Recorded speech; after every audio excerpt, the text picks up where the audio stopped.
Ibu bapak dan saudara yang dikasihi Tuhan, selamat bertemu lagi demi nama Tuhan Yesus. Salam. Hari ini kita melaksanakan ibadah keluarga.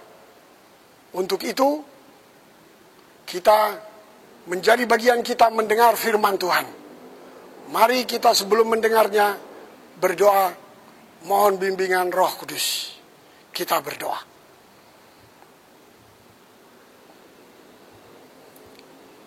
Ya Allah Tuhan pencipta langit dan bumi, Allah yang maha besar, Tuhan yang mengasihi kami, yang menyelamatkan kami, memanggil kami menjadi hamba-hamba-Mu, bahkan menjadikan kami anak-anak-Mu. Sekarang kami, dalam syukur hati kami mau dengar sabda-Mu melalui persekutuan ibadah keluarga, baik di rumah dan dimanapun. Kami memohon bimbingan Roh Kudus sebelum dengar sabda-Mu. Dalam nama Tuhan Yesus, mampukan kami membawanya dalam kehidupan kami, memuliakan Tuhan, dan menjadikan hidup ini berguna. Terima kasih. Amin. Menurut buku Sabda Bina Umat, bacaan kita hari ini adalah berdasarkan 2 Korintus pasal 5 ayat 11 sampai dengan 15 yang demikian bunyinya.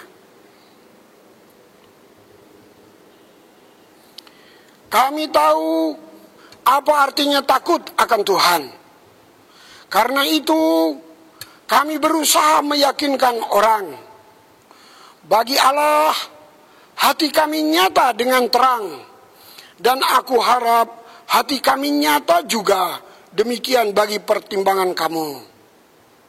Dengan ini, kami tidak berusaha memuji-muji diri kami sekali lagi kepada kamu, tetapi kami mau memberi kesempatan kepada kamu untuk memegahkan kami, supaya kamu dapat menghadapi orang-orang yang bermegah karena hal-hal lahiriah dan bukan batiniah.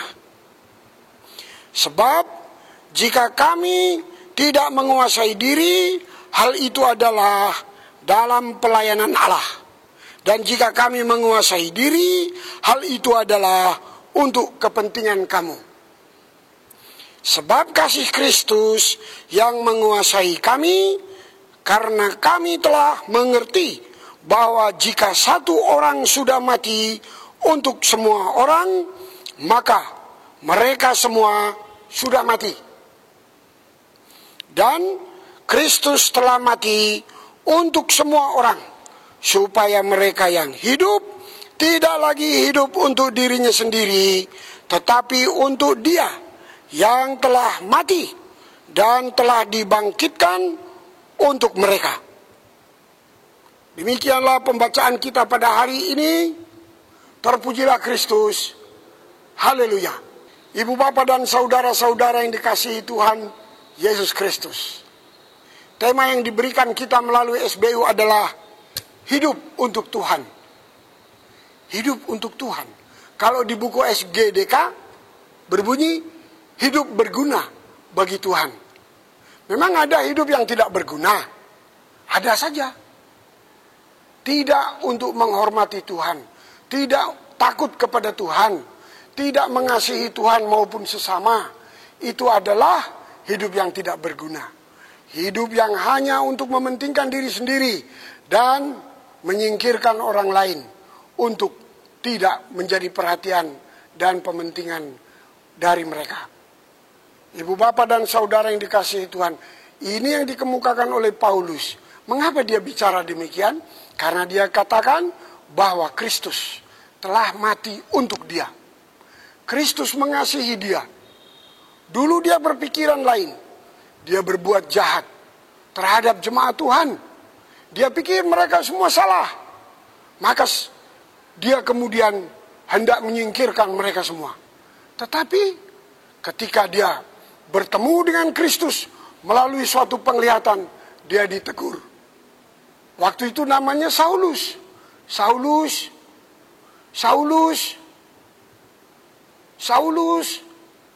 Dia terjatuh dari kendaraannya, dari onta yang ditumpanginya. Waktu itu dia sedang menuju ke Damsyik.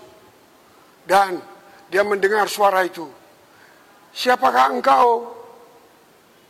Dia tanya, aku Yesus, orang Nazaret yang engkau aniaya. Nah, padahal Paulus tidak menganiaya Tuhan Yesus. Dia menganiaya umat Tuhan, jemaat Tuhan, gereja Tuhan. Sejak itu dia memiliki pandangan bahwa gereja adalah, atau jemaat Tuhan adalah tubuh Kristus. Dan Kristus adalah kepala gereja. Maka siapa yang mengutik-utik tubuh Kristus, dia sama halnya mengutik-utik kepalanya. Kalau dia menganiaya tubuhnya, dia menganiaya juga kepalanya. Pantas Tuhan Yesus katakan, mengapa engkau menganiaya aku? Begitu diceritakan. Sehingga dia bertobat. Sana kau pergi ke kota, masuk kota dan bertemu dengan seseorang yang sudah kutunjuk untuk bicara dengan dia. Dan dia disembuhkan, dicelikkan matanya. Karena ketika dia melihat cahaya dari langit, Tuhan Yesus yang bicara dengan dia melalui penglihatan itu, membuat dia menjadi buta.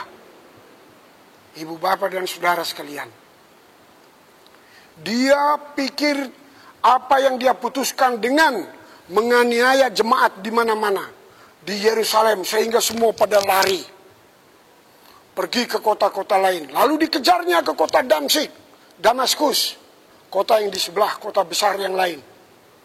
Di sana sebelum sampai, dia ditemui Tuhan Yesus. Sejak itu dia menyingkir ke beberapa tahun lamanya, dan di sana dia bergaul dengan Kristus. Nah, di situ kemudian setelah dia balik, dia menjadi manusia yang baru. Dan namanya dirubah menjadi Paulus, bukan lagi Saulus. Dia mau menjadi manusia baru. Dulu apa yang dipandangnya benar, itu salah. Sekarang justru dia mau mendengar apa yang dikatakan Kristus. Makanya dia berani mengatakan, hidup bagiku Kristus.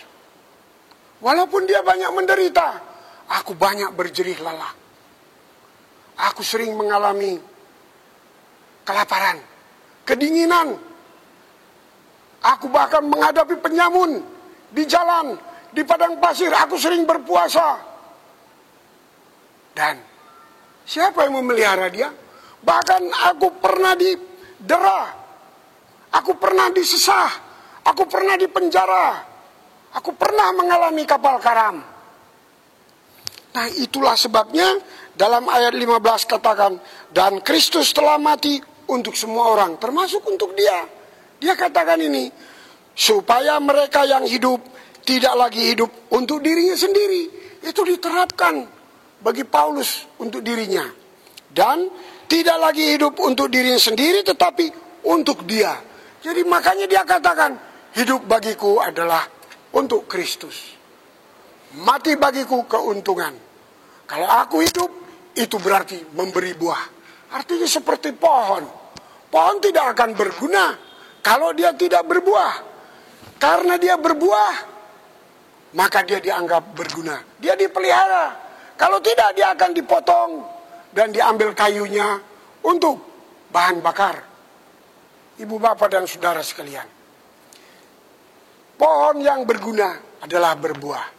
Ibaratnya pohon, begitulah manusia.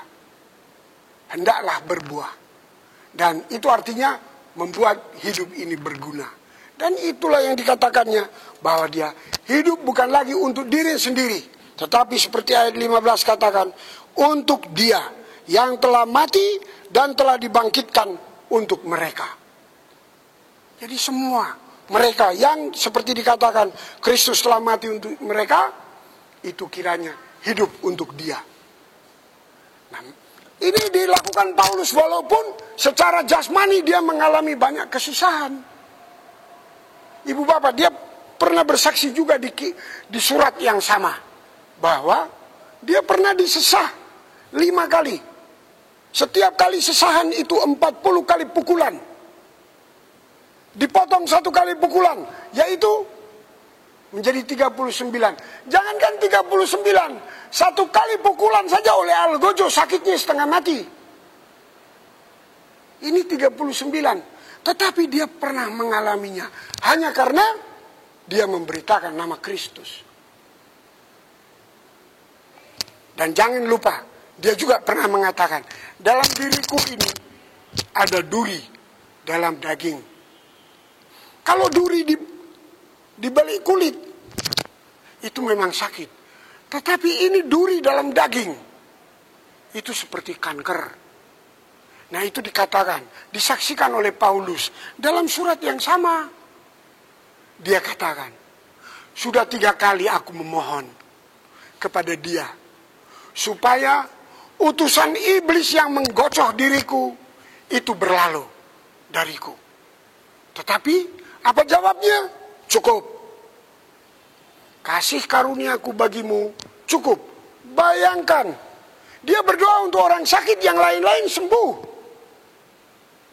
Tetapi untuk dirinya sendiri dia memohon, Tuhan katakan cukup. Ini bagian dari derita yang harus dipikul dan ditanggungnya. Dia seperti orang mengalami ujian iman. Apakah dengan begitu dia akan terus bekerja dan membuat hidupnya untuk Kristus? Bapak, Ibu, dan saudara sekalian, dia tetap katakan, hidup bagiku Kristus. Itu ditulis dalam surat Filipi. Dan dia mengatakan juga dalam surat Filipi, kita ini dikaruniai bukan hanya hidup untuk percaya kepada dia, tetapi kita juga dikaruniai kesempatan untuk menderita bagi dia. Wah, penderitaan itu menurut dia berarti dikaruniakan. Ibu bapak dan saudara sekalian, ini yang ditulis dalam perjanjian baru. Dan ini menjadi prinsipnya. Dan kiranya kita petik menjadi prinsip kita. Bahwa ternyata hidup berguna bagi Kristus bukan berarti hidup di sorga. Di sorga tidak ada penderitaan. Di sorga tidak ada lagi kematian. Konflik tidak ada. Ini di dunia. Jadi masih bisa menderita. Kalau kita masih menghadapi COVID-19, karena kita masih di dunia, ini belum di sorga. Kalau kita sudah di sorga lain, COVID-19 tidak ada. Kemarin saya baca koran, Jawa Pos, Radar Bali, sudah 2 kali dalam bulan ini Pulau Bali menerima hujan es. Kita semua bisa bikin es, tapi lewat kulkas. Tapi kita tidak bisa bikin es di langit. Hanya Tuhan yang bisa bikin. Tuhan punya segala kuasa. Nah, semua hal yang boleh jadi menjadi campur tangan Tuhan untuk mendatangkan kebaikan bagi anak-anaknya, bagi hamba-hambanya, bagi orang-orang yang mengasihi dia dan dikasihinya. Boleh jadi seperti halnya Paulus. Dia bersaksi, ada duri dalam diriku. Jadi ibu bapak dan saudara sekalian, kita tetap berdoa. Jangan putus asa. Kendati kita harus menghadapi banyak hal-hal yang tidak menyenangkan. Dan hal yang pertama yang kita ingat adalah kita bukan hidup di sorga. Ini, kita hidup di dunia. Dan hidup di dunia harus diisi dengan sikap yang tetap bertekad hidup berguna bagi Tuhan.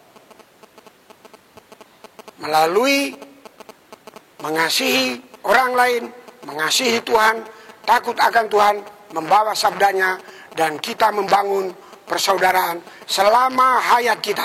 Nama Tuhan dimuliakan. Terpujilah Kristus. Haleluya.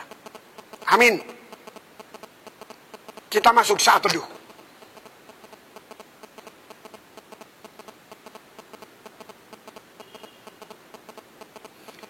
Mari kita bersatu dalam kerendahan hati untuk panjatkan doa syafaat. Mari kita berdoa.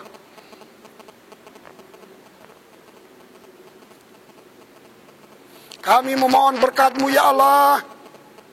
Kiranya Engkau berkenan menolong kami menjadi orang-orang yang berguna dalam hidup ini.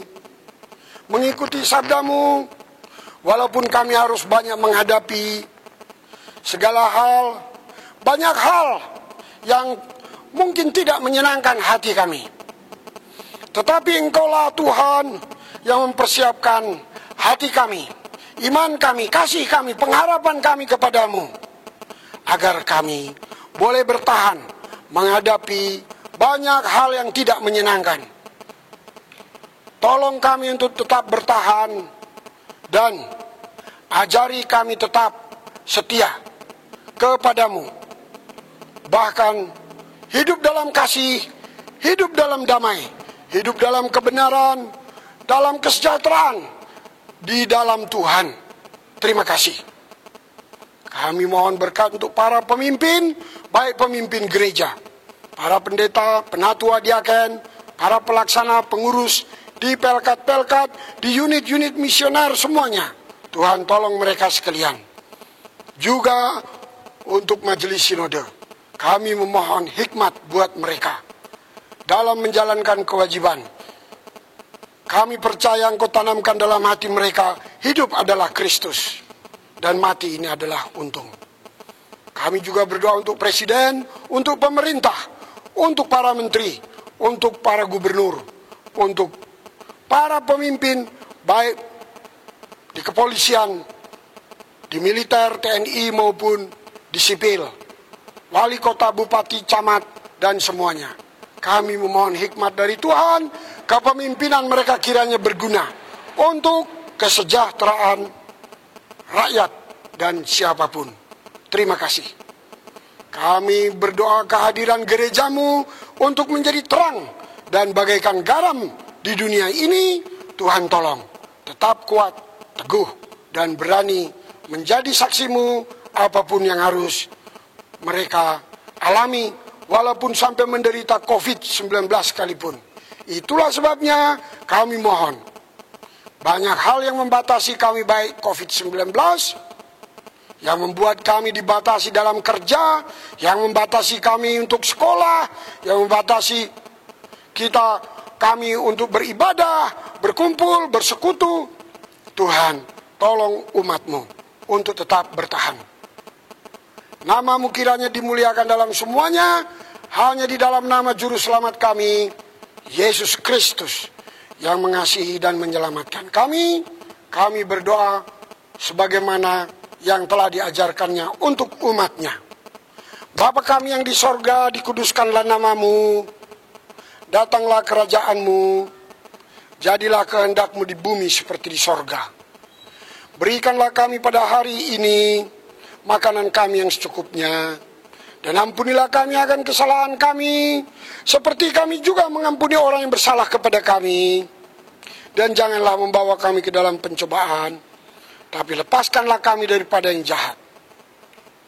Karena Engkaulah yang mempunyai kerajaan dan kuasa dan kemuliaan sampai selama-lamanya.